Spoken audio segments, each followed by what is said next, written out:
안녕하세요. 더빌딩 강남부동산의 최혁입니다. 여전히 불확실성은 사라지지 않고 있습니다. 어떤 선택을 해도 불안할 수밖에 없는 상황이라는 인식이 강합니다. 이런 상황일수록 눈을 똑바로 뜨고 맞아야 한다는 말이 생각납니다. 눈을 뜨고 볼 수 있어야 대처가 가능하기 때문일 것입니다.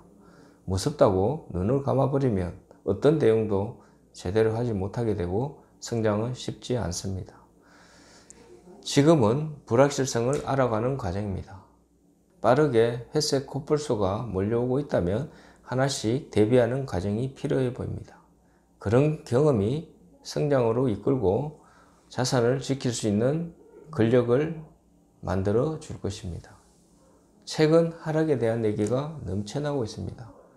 거래 사례를 보면 하락을 실감하기가 쉽지 않은데 뉴스 기사만 보면 금방이라도 망할 것 같은 자극적 기사들로 도배되어 있습니다.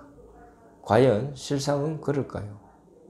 확인 절차 없이 그냥 믿어버리는 것은 정말 위험하다는 생각을 하게 됩니다. 아직도 투자를 위해 발품을 팔고 기회를 엿보는 사람들이 있다는 것을 잊어서는 안 될 것입니다.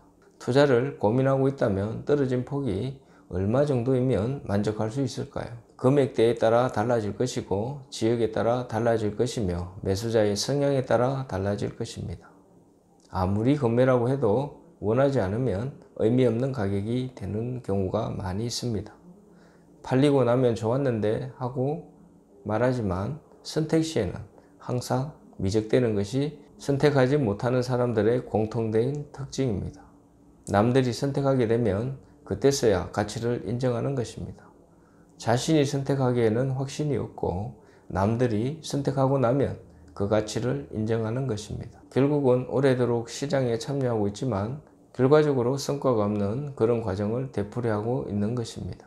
최근에도 여러 번 기회는 있었지만 자신이 원하는 조건만 내세우다 좋지 않은 결과를 얻은 사례는 많이 있습니다. 어느 정도의 하락이면 금매라고 할 수 있을까요? 상승장에서는 밑돈을 줘도 매수하기가 쉽지 않은 상황이었는데 지금은 5억에서 10억 정도 호가가 내려간 경우도 가끔 있습니다. 그런 매물이면 금매가 아닐까요? 앞으로 시장 상황은 알 수 없지만 현 시점에서 최선의 선택을 했다면 후회 없이 나아가는 것이 중요합니다. 계속 선택에 대한 미련이 남아 가치를 올리는 것에 소홀히 하게 된다면 투자 실패로 이어질 가능성이 높아지는 것입니다. 성공과 실패는 마음먹기에 따라 달라질 수 있습니다. 지금 선택한 사람들은 시장 상황을 몰라서 선택을 했을까요? 그렇지 않을 것입니다. 언젠가는 좋아질 것이라는 확신에서 선택을 했을 것입니다.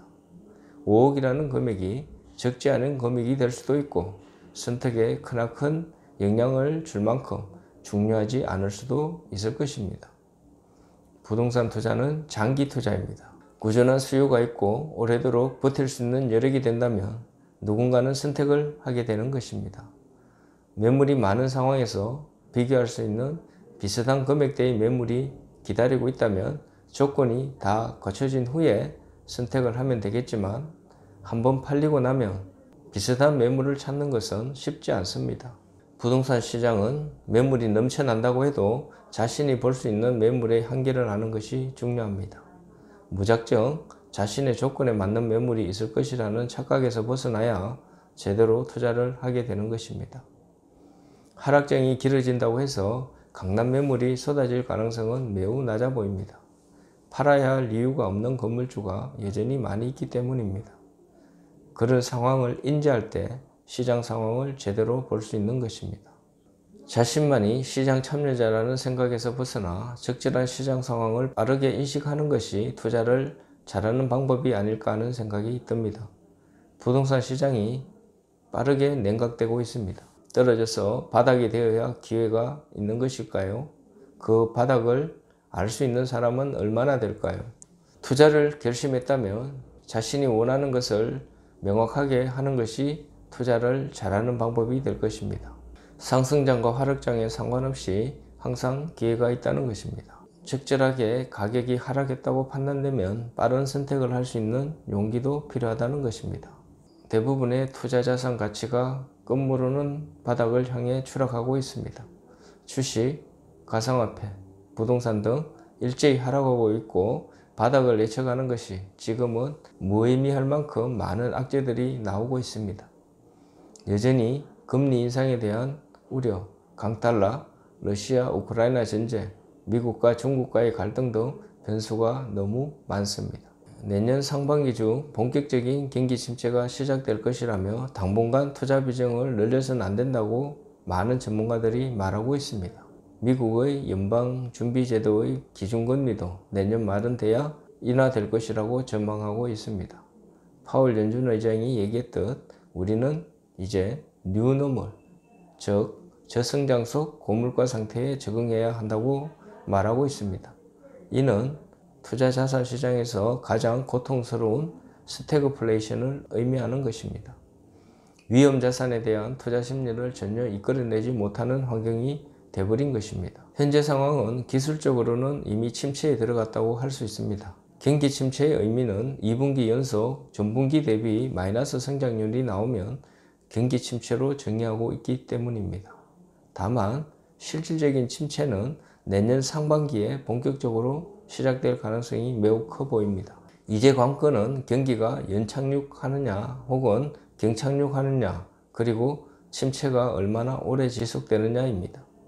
장기적 경기 침체에 들어간다면 그 어떤 투자 자산도 신중한 태도를 취해야 할 상황이 되는 것입니다. 불행 중 다행은 장기 침체 가능성은 그리 크지 않다는 것입니다. 일시적이며 가벼운 수준의 침체에 그칠 확률이 높다는 것입니다.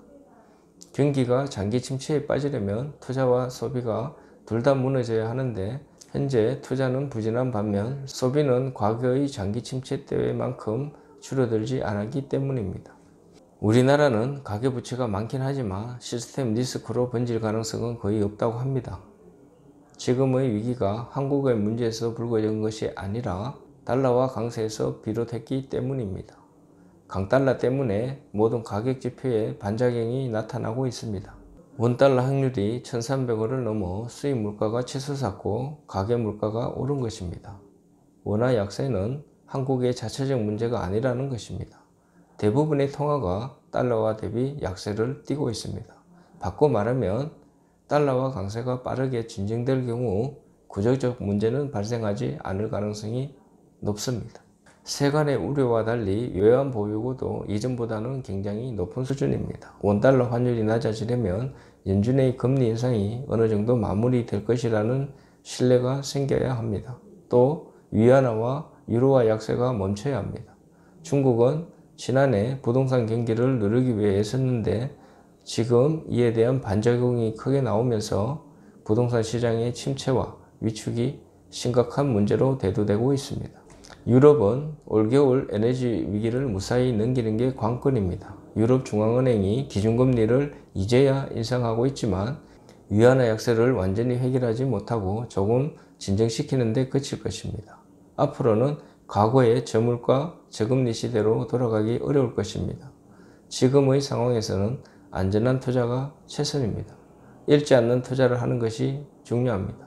잃지 않는 투자의 핵심은 자신이 버틸 수 있는 한계 내에서 투자를 하는 것이며 자신의 의지대로 처분 시점을 정할 수 있어야 한다는 것입니다. 그렇지 않고 타인에 의한 강제적 청산이나 처분을 당하게 되면 결국은 손실 확정이 되고 어려움에 처하게 된다는 것입니다. 반드시 여유 자금으로 투자를 해야 합니다. 시간을 이겨낼 수 있는 돈을 넣어두는 것이 현명한 행위가 될 수 있습니다. 쫓기는 돈은 시간을 이겨낼 수 없습니다. 시황이 좋을 때는 레버리지를 동원해 투자 수익을 극대화할 수 있지만 지금은 그럴 시기가 아니라는 생각이 듭니다. 마지막으로 부동산 시장은 폭락할 것인가? 아무도 알 수 없습니다. 올 초만 해도 집값이 상승할 거라는 의견이 대세였음을 고려할 때 집값이 앞으로 어떻게 될 것인지 집값의 저점 시점을 거론하는 것은 부질없는 일이라는 생각이 듭니다. 미국의 급격한 금리 인상은 한국의 집값을 하락시키고 있으며 미국이 금리 인상을 멈출 때까지 추가 하락이 예상됩니다. 그러나 중장기적인 관점에서 보면 집값 하락은 특히 서울의 집값 하락은 기우에 가깝습니다. 주택 공급 측면을 들여다보면 알 수 있습니다. 서울의 빈집 비율은 지난 수년 동안 3%대에 머물고 있습니다. 정부가 빈집의 비율을 계산할 때 재개발, 재건축 등으로 철거를 앞둔 쓸 수 없는 집까지 거주 가능한 집으로 계산하는 실태를 고려한다면 서울의 빈집은 사실상 없다고 볼 수 있습니다. 게다가 코로나19 이후의 인력난이 부채질한 건설 노임 상승과 올해 본격화된 원자재 가격 상승은 주택 공급을 제약하고 있습니다. 만성적인 공급 부족에 시달리는 서울시에 공급을 확대하기 위해서는 인허가 물량의 확대는 물론이고 준공 비율 100%가 달성될 수 있도록 정부의 직간접 지원이 필요한 시점입니다. 이것이 적어도 서울에서는 집값 폭락이 나타날 수 없다고 보는 이유이기도 합니다. 지금의 집값 하락은 미국 연준의 작품입니다. 문재인 정부가 지난 5년간 20번 이상의 부동산 대책을 내놓으면서 집요하게 추구했던 집값 하락을 연준은 지난 3월부터 시작된 6번의 기준금리 인상으로 해냈습니다. 이것은 무엇을 의미할까요? 현재의 집값 하락은 주택 공급을 확대해서 발생한 것이 아니라는 게 핵심입니다. 정부는 미국발 금리 인상으로 발생한 집값 하락을 방관할 때가 아니라는 것입니다. 미국의 금리 인상이 집값 하락을 촉발했으니 미국이 금리 인상을 멈춘 뒤 금리를 다시 인하한다면 집값은 다시 꿈틀거릴 것입니다. 철저히 자국 중심주의로 치닫고 있는 미국의 형태를 고려할 때 금리 인상이 언제 멈추고 다시 인하할 것인지 우리는 알 수 없습니다.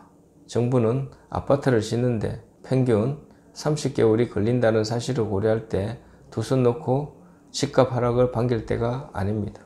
지금부터 준비해도 시간이 부족하기 때문입니다. 정부는 서둘러 각종 공급 규제를 풀어야 할 시점이라는 생각이 듭니다. 투자는 항상 어려움을 동반하게 됩니다. 단기적 발상보다는 장기적 접근을 통해 자산을 지키고 수익도 얻을 수 있는 그런 투자가 되었으면 하는 바람을 가져봅니다. 상승과 하락은 항상 있는 일이지만 지금의 상황이 조금 더 변덕스럽다는 생각으로 접근한다면 성공 투자는 어렵지 않을 것입니다. 영상 시청해 주셔서 감사합니다. 행복하세요.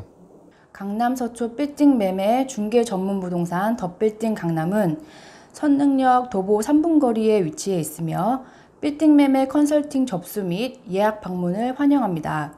또한 방문 상담 시 광고에 없는 숨은 매물들을 소개받으실 수 있으니 많은 연락 부탁드립니다. 구독은 여러분의 관심과 사랑입니다. 구독, 좋아요, 알림 설정 부탁드립니다. 감사합니다.